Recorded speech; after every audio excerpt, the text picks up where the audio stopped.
Very recently, something came up in my private network. We are talking about entrepreneurship, and one of the guys there raised this question. The argument was, according to statistics, 70% of entrepreneurs fail. But what is failure? Is it truly failure if you succeed at the end? It's a very good question. And some might hide under the guise, oh, I got bankrupt, oh, this happened, I lost my best client, I lost this. But you can argue in the opposite direction. There are entrepreneurs who went twice as worse, some cases similar, and they were able to circumvent and build $1 trillion conglomerates out of that situation. So you, my friend, who quit at the first sight of opposition is totally on you. And entrepreneurship is something you feel that would haunt you for the rest of your life. I've said it countless times. The mind, expanded by an idea, cannot return to its original dimension. If you have a dream to achieve something and you do not achieve that said thing, it will haunt you for the rest of your life. The entrepreneurs who set out with the desire to build a company based on a service or a subscription model who ended up with something different. Take Instagram for instance. The original idea, in fact, let's decorticate. They created a company that shared photos. I hope I got the story right. But the original idea for Instagram was to share photos and to help you connect to your family. I can't quote verbatim, but what has Instagram evolved to become? A dating site where you show off luxury.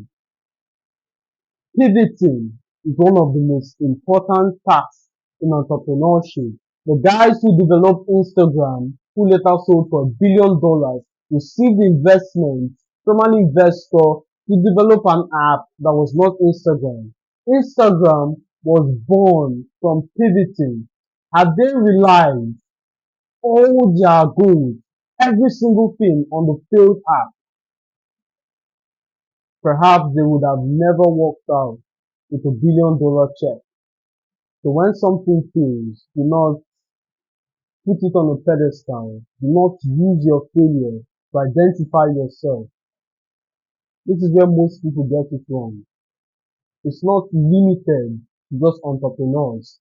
There are individuals who set a timeline, do not achieve the goal, although putting every single effort and submitting to the consecration demand, then tie their self-worth to that failed activity.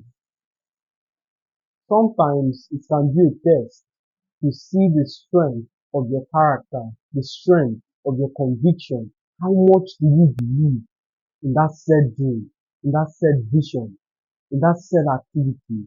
Are you waiting for externalities to conform to your dream before you work as hard as possible? And I'll repeat what I said in my previous video. Your success is heavily correlated to your ability to work as hard as possible and not be rewarded instantly. I'll say it again. Your success is directly correlated to your ability to work as hard as possible without result.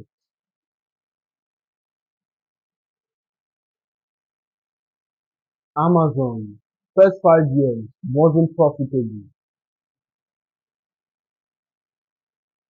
I don't want to promote a stock, but there's a stock I invested in. It has something to do with the EV sector.